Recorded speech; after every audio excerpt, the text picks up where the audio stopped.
لا أقسم بهذا البلد وأنت حل بهذا البلد ووالد وما ولد لقد خلقنا الإنسان في كبد أيحسب أن لن يقدر عليه أحد يقول أهلكت مالا لبدا أيحسب أن لم يره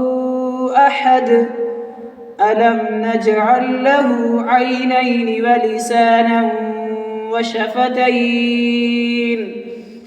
وهديناه النجدين فلاقتحم العقبة وما أدراك ما العقبة